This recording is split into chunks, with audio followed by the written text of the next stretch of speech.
Hello everyone. After a very long time, a very warm welcome to my channel. I am UrviJoshi and today we are going to discuss a history topic from SEM 5 Core English, and the paper code is CEEN 512 Indian English Literature, and the topic is Pre-Independence Indian Poetry. Pre-Independence Indian Poetry in English. Introduction. Indo-English poetry means poem written by Indian poets in English language. Indo-English poetry can be divided into the various periods because we do not have any sameness in a one particular time before writing poetry in English. પહેલા એટલું જોઈ લઈએ શું કહે છે આની અંદર કે ઇન્ડો ઇંગ્લિશ પોએટ્રી એટલે કે ઇન્ડિયન ઇંગ્લિશ પોએટ્રી. બરાબર, ઇન્ડો ઇંગ્લિશ પોએટ્રીનો મતલબ એ થશે Indian English poetry means poem written by Indian poets, એટલે કે કવિતાઓ જે ભારતીય કવિઓ દ્વારા લખાણી હોય ઇન ઇંગ્લિશ લેંગ્વેજ, પણ એ ઇંગ્લિશ લેંગ્વેજમાં લખાણી હશે. સમજાવું, એને આપણે કહીશું Indian English poetry. Indo English poetry can be divided into various period. આપણે ઇન્ડો ઇંગ્લિશ પોએટ્રી જે છે એને ઘણા બધા પીરિયડ્સમાં ડિવાઈડ કરી શકીએ છીએ. એની ઘણી બધી વેરાયટી છે આપણી પાસે, પણ પીરિયડ્સ નથી. જેમ આપણા પાસે એજ ઓફ ચોસર છે, પછી રોમેન્ટિસિઝમ છે, એવી રીતે કોઈ પર્ટિક્યુલર એરા નથી, બટ વેરિયસ પીરિયડ્સમાં એને આપણે ડિવાઈડ કરી શકીએ છીએ. એનું રીઝન શું છે? Because we do not find any sameness in one particular time before writing poetry in English. એનું રીઝન છે કે જ્યારે પણ ઇન્ડિયન ઇંગ્લિશ પોએટ્રી લખવાની શરૂઆત થઈ, મતલબ કે જ્યારે ભારતીયોએ અંગ્રેજી ભાષાની અંદર કવિતાઓ લખવાની ચાલુ કરી, એ વખતે જેટલા પણ રાઇટરના ગ્રુપ હતા એની અંદર કોઈ એવી સેમનેસ નથી. શેની અંદર તો થીમ્સની અંદર. પણ એવું નહોતું કે બધા રિલિજન વિશે જ લખતા હોય, એવું નહોતું કે બધા ધર્મ વિશે જ લખતા હશે કે પ્રેમ વિશે જ લખે છે. જેમ કે રોમેન્ટિસિઝમ, તો રોમેન્ટિસિઝમ શું બતાવે છે? Adventure, love, romance, simple language, go back to nature. આ બધી રોમેન્ટિસિઝમની એક કેરેક્ટરિસ્ટિક્સ છે કે આ વસ્તુ બધી હશે એની અંદર. તો પછી એનું એક ગ્રુપ બની જાય કે ઓકે, તો આ જે ગ્રુપ છે જેમ કે વર્ડસવર્થ છે, કોલરીજ છે, આ બધા લોકો રોમેન્ટિક થયા. બરાબર, આવું આપણા ભારતીય સાહિત્યમાં નથી. એનું રીઝન છે કેમ કે આપણે ઇંગ્લિશ ભાષા જે છે એ આપણી પોતાની નથી. જ્યારે અંગ્રેજો આવ્યા ત્યારે પોતાની સાથે લેંગ્વેજ લેતા આવ્યા, અને મિશનરી એક્ટ દ્વારા એમણે નક્કી કર્યું કે હવે આપણે ભારતને ક્રિશ્ચિયાનિટી અને ઇન્ડિયન આ બે વસ્તુ આપશું. જેની અંદર એ લોકો એવું કર્યું કે સમાજના જે છેવાડાના લોકો હતા જેમને ક્રિશ્ચિયાનિટીમાં એ લોકોએ કન્વર્ટ કર્યા અને આપણને અંગ્રેજી ભાષા શીખવી. એટલે અંગ્રેજી ભાષા જે છે એ અંગ્રેજોની દેન છે. એટલે સીધી વસ્તુ છે કે અહીંનું સાહિત્ય એટલું બ્રોડ ન હોય, જ્યારે ઇંગ્લિશ લિટરેચર જે છે એ વધારે બ્રોડ છે કેમ કે એ લોકોની પોતાની ભાષા છે.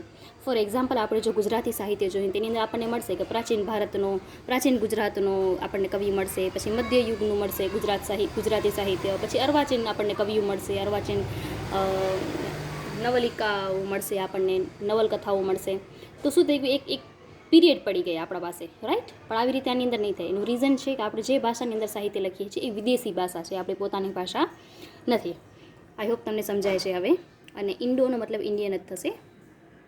Indian poets had to Indianized English language sufficiently to express their ideas and Indian situations. હવે અંગ્રેજો પાસેથી આપણે ભાષા શીખી, પણ આપણે એક્સન્ટ એના જેવા નહીં થાય. સીધી વસ્તુ છે, આપણા પ્રોનાઉન્સિએશન એના જેવા નહીં થાય. તો આપણે શું કર્યું કે અંગ્રેજી ભાષાને આપણે પોતાનો ટોન આપી દીધો, રાઈટ? જેમ કે ગુજરાતી હિન્દી બોલશે, ગુજરાતી લોકો છે એ હિન્દી ભાષા બોલશે, તો એ ગમે એટલી સારી શુદ્ધ હિન્દી બોલતા હોય, બટ એ આવે તો એમ જ કે ઓ ભાઈ સાંભળને, ત્યાં પછી ભૈયા નહીં આવે, રાઈટ? તો એ શું થઈ ગયું કે આપણે એ લેંગ્વેજને પોતાનો એક લહેકો આપ્યો.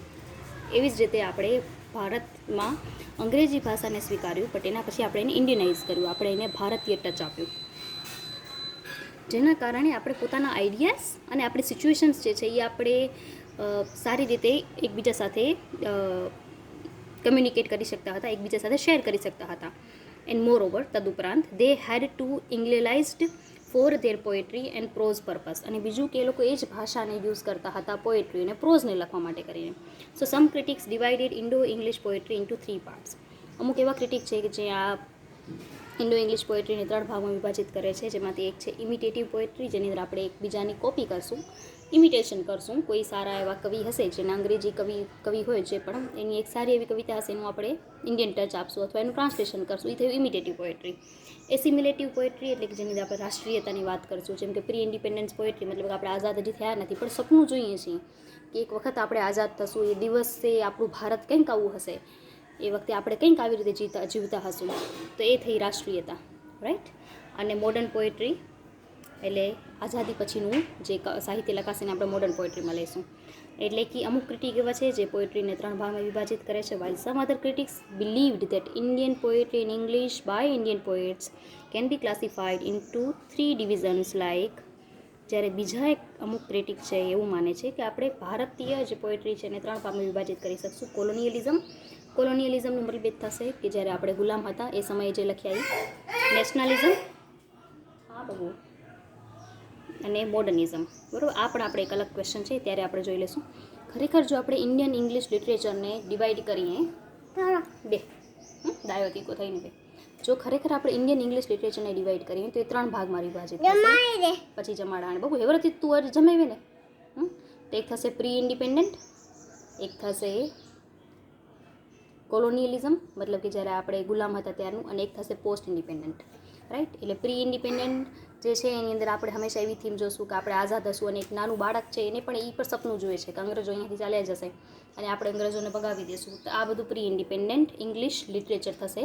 પછી આ જે થશે એ થશે કોલોનિયલ એરાનું લિટરેચર, અને પછી આ જે થશે એ થશે પોસ્ટ ઇંગ્લિશ લિટરેચર. બરાબર, તો આપણે જેમ હિસ્ટ્રી ઓફ ઇંગ્લિશ લિટરેચરની અંદર છે એજ ઓફ ચોસર, એલિઝાબેથન એજ, એવી જ રીતે આપણો ઇન્ડિયન ઇંગ્લિશ લિટરેચર જે છે એને આપણે 3 ભાગમાં મેઇનલી ડિવાઇડેડ કરી શકશું. બરાબર, પણ જો ઇન્ડિપેન્ડન્ટ પોએટ્રીની વાત કરીએ તો એને 3 ભાગમાં વિભાજિત કરશું. એટલે આ બંને વસ્તુ સમજવા જેવી છે, બંને વસ્તુ અલગ છે. અત્યારે જે આપણે કરીએ છીએ શું છે કે ભારતનું જે લિટરેચર છે, ઇન્ડિયન ઇંગ્લિશ લિટરેચર છે, એને 3 ભાગમાં વિભાજિત કરીએ છીએ, પ્રી ઇન્ડિપેન્ડન્ટ, કોલોનિયલ અને પોસ્ટ. અને આપણે જે ક્વેશ્ચન કરીએ છીએ અત્યારે આનું છે. આની અંદર જે પોએટ્રી છે એને પણ 3 ભાગમાં વિભાજિત કરશું, ઇમિટેટિવ, એસિમિલેટિવ અને મોડર્ન પોએટ્રી. ઓકે, બધાને ભેગું નહીં કરી દેવાનું. So it is said that Indian poetry began in Bengali and flourished in Calcutta. એવું માનીએ છીએ કે બંગાળમાં એનો જન્મ થયો અને ફ્લરિશ થઈ કલકત્તાની અંદર, એટલે મોતી થઈ. Henry Derozio is considered as the first Indian poet who wrote poems in English. Henry Derozio અહીંયા આપી દેવાનું નામ. બરાબર, એટલે હેનરી ડેરોઝિયો જે છે એ આપણો પહેલો ઇન્ડિયન ઇંગ્લિશ પોએટ છે. બબુ મારા દીકરા, બૈરો મારા વાલા, બૈરો. Though he was a Christian, his love for a nation, India, is clearly seen in his poetry. જો કે એ ક્રિશ્ચન છે પણ છતાં પણ એનું બબુ દેશ પ્રત્યેનો પ્રેમ દેખાય છે. બેસી જાઓ ઓમભાઈ, તું નારન મેં તો વાય ને એડો વાય ને નારન મેં ગ્રાઈ બોટલ દોરેલું છાપે મેં નાર વાંચ તું અને મેં કખ ગગનાર હો બઈને નાર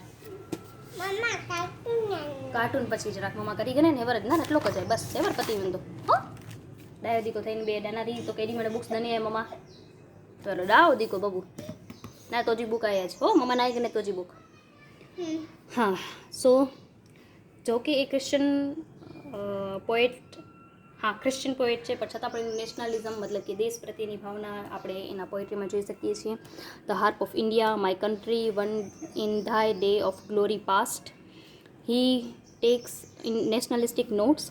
His long poem, The Fakir of Jahangir Era, is an interesting attempt to face Byronic touch as with social criticism of contemporary Indian notes. This great poet died at the early age of 21. આ બધું યાદ રાખવાનું જ છે અને short છે. આપણે જ્યારે પણ આ ક્વેશ્ચન કરીએ ત્યારે પોએટનું નામ અને એની સામે એની ઇમ્પોર્ટન્ટ પોએટ્રી એને યાદ રાખી લેવાનું અને એ નોટ્સને તમને વારંવાર રિવાઇઝ કરવું પડશે જેથી તમે આ આન્સરને લખી શકો. કાશી પ્રસાદ ઘોષ, કેજી મેં શોર્ટમાં લખ્યું છે બટ કાશી પ્રસાદ ઘોષ છે. Was one got honour to be the Hindu who wrote in English. એવો પહેલો હિન્દુ કે જે ઇંગ્લિશમાં લખતો હતો, નહીંતર આપણે મોસ્ટલી ક્રિશ્ચન લોકો એવા વધારે મળશે. સો હી પબ્લિશ્ડ શેર and other poems. In 1913, his semi-comic poem To a Dead Crow has become very popular in his style. A remarkable aspect of Kashi Prasad Ghosh is that his poetry is mixed or mingled with Indo-Persian tradition. Mixed and mingled નો મતલબ એક જ થશે, જે યાદ રહી તમારે લખી દેવાનું. એની જે કવિતા છે એની સ્ટાઇલ એ હતી કે એ ઇન્ડિયન અને પારસી બંને ટ્રેડિશનને એક સાથે કરતો, જેના કારણે એની કવિતા લોકો પસંદ કરતા. ઓકે, માઇકલ મધુસૂદન દત્ત જ છે બટ એને ક્રિશ્ચિયાનિટી એડોપ્ટ કરી હશે જેના કારણે એ બે સરનેમ લગાવે છે. એટલે માઇકલ આગળ લગાડે છે, દત્ત પાછળ લગાડે છે. He was a Bengali poet who began to write Indian poetry in English, and after his failure in writing English poetry, he wrote in Bengali. His long narrative poetry is Captive Lady. Some other poets who are known as the Dutt family poets also used their pen to enrich Indo-English poetry. They are Govindacharya, Toru Dutt, Ram Sharma and Kashi Prasad, etc. હા, Indian English લિટરેચરમાં એમણે લખવાનું ચાલુ કર્યું, but any English poetry એટલી successful ન જતા એટલું એને ક્રેડિટ ન મળતા એમણે બંગાળી સાહિત્ય લખવાનું ચાલુ કર્યું, જેમાં એમને સારું એવું નામ મળ્યું. ના નહીં કે ના હો દીકલા. આ જ દત્ત ફેમિલીના ઘણા બધા સારા એવા પોએટ છે, જેમાંથી એક રિનાઉન્ડ પોએટ છે તોરુ Dutt.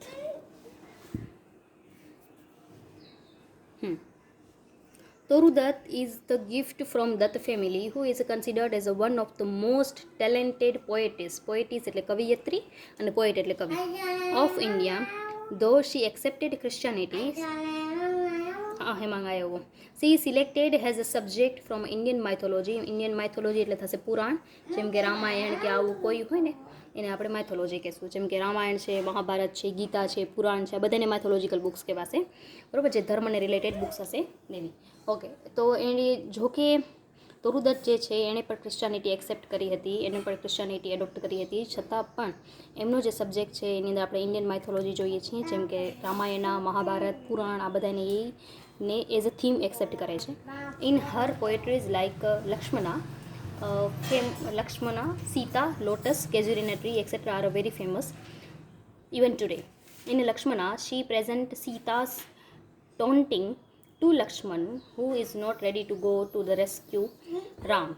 In Sita, heart-touching pathos of Sita during the exile is narrated. While Lotus is a love poem in which Toru Dutt writes, love came to Flora asking for a flower that would of flowers be undisputed queen, the lily and the rose. In Casuarina tree, Toru's ardent wish for her altering is depicted in a marvelous manner. Toru Dutt died at the age of 21. હવે એમણે Lakshmana poem લખી, જેની અંદર એમણે લક્ષ્મણને સીતા મૈયા જે taunt મારે છે, જ્યારે રાવણ જે છે એ લઈ જાય છે સીતામાને, એનાથી પહેલે ઓલું સોનાનું મૃગ જોશે સીતા મૈયાને, એમ કહેશે કે હવે તમે મારા માટે લઈ આવો. રામ એને લેવા જશે અને ખબર પડશે કે તો અસુર છે, અને પછી અસુર છે એ મરવાથી પહેલે લક્ષ્મણા એવું નામ લેશે, અને સીતા એને કહેશે કે જાઓ રામને બચાવી આવો, અને લક્ષ્મણ એને સમજાવશે કે એ વસ્તુ શક્ય નથી કે રામ પ્રભુને કોઈ હરાવી શકે, પણ એ નહીં માને અને એને ટોન્ટ મારશે કે તને મને પામવાની ઈચ્છા છે એટલે તું એમને નથી બચાવવા જતો. તો આવી એક પોએમ છે, બરાબર. એટલે અમુક આમાં ઇમેજિનેશન હશે અને અમુક રિયાલિટી હશે, બાકી બધી વસ્તુ રિયલ ન હોય પોએટ્રીમાં. આઈ હોપ તમે સમજી શકો છો. એના પછી છે સીતા. તો સીતા જ્યારે રામે ધોબીના કહેવાથી અથવા એનું સાંભળીને આપણે કહી શકીએ કે સીતાનો પરિત્યાગ કર્યો હતો, એ વખતે એને એક્ઝાઇલ કરી દે છે, અને સરયુ નદીના કિનારે વાલ્મીકીના આશ્રમમાં રહીને સીતા જે છે એ શું કહેવાય લવ અને કુશને ઉછેરે છે. તો એ વખતે એના પર શું વીતી હશે જ્યારે રામે એમને એક્ઝાઇલ કર્યું, એમને દેશ નિકાલ આપ્યો ત્યારે. તો આ જે છે એ સીતાની સફરિંગ સીતા પોએમમાં લખી છે એમણે. એના પછી છે લોટસ. તો આની અંદર ઓલો લીલી અને રોઝનો ઝઘડો છે, ઓલી કહે છે કે હું ક્વીન બનું, નો કહે છે હું ક્વીન બનું, પછી આ બંનેને મિક્સ કરે છે અને લોટસ બનાવે છે ફ્લાવર, અને આવી રીતે લોટસ જે છે એને ક્વીન બનાવે છે. Okay, casuarina tree. તો એને બચપનમાં જે ઝાડ હશે એની આસપાસ એને પોતાનું બચપન કાઢ્યું હશે, અને આંગણામાં જે ઝાડ હશે અને એની પોતાની વિશ જે છે એ આના પ્રત્યે બતાવેલી હશે. ઓકે, સાવ એમ ઘોષ should also be mentioned here, who was a professor of English at Calcutta, enriched Indian poetry in English, writing excellent poetry. Tutti pe mama kar de repero. His poems like Nal and Damayanti, Perseus, the Gargantuous Layer, etc. are famous. Of course, his later works suffer from the lack of authenticity and imagination. Babu જરા વાત pay દીકરા. એના પછી છે અરવિંદો, શ્રી અરવિંદો. બાબુ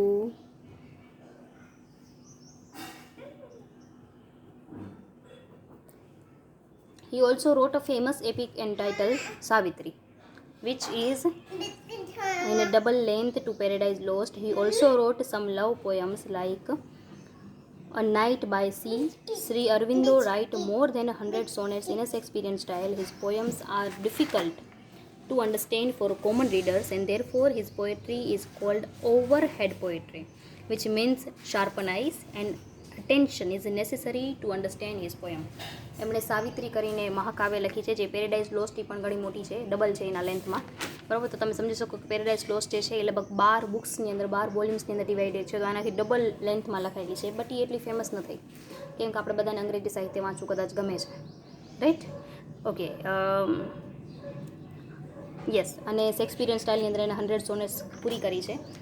જો કે એના સાહિત્યને સમજવા માટે કરીને ક્યાંક ને ક્યાંક આપણે બહુ જ એલર્ટ રહેવું પડે છે અને પૂરેપૂરું અટેન્શન જોઈતું હોય છે, જેના કારણે આપણે સમજી શકીએ છીએ. અધરવાઇઝ એ સમજાતી નથી, અધરવાઇઝ એ ઓવરહેડ થઈ જાય છે, બાઉન્સ જાય છે આપણને. બરાબર? બસ બાબુ હાણે બજ અહીંયા ના જરાક 2 મિનિટ બે હો દીકું એવા મમ્મા આચેતી. Sarojini Naidu. Sarojini Naidu, the nightingale of India, India has occupied a prominent place in Indo-English poetry because her poems are not to be read but to be sang. એને આપણે નાઇટિંગેલ એટલે કહીએ છીએ કેમ કે એની પોએટ્રી વાંચવા માટે નહીં પણ ગાવા માટે હોય છે. She describes Indian festivals, traditions, beggars, vendors, and the flow in his poems is melodious manner. In one of her poem which is like Hulebis એટલે હાલરડું, she write, sleep o little one sleep, we have a long promise to keep. Her poems like Ghanshyam possess a remarkable and heart-touching music. ચલો, Rabindranath Tagore brought a flood in Indo-English poetry. એણે ઘણી બધી કવિતાઓ લખી છે અને બહાર કે પૂર આવી પડ્યું છે એમ આપણે કહી શકીએ.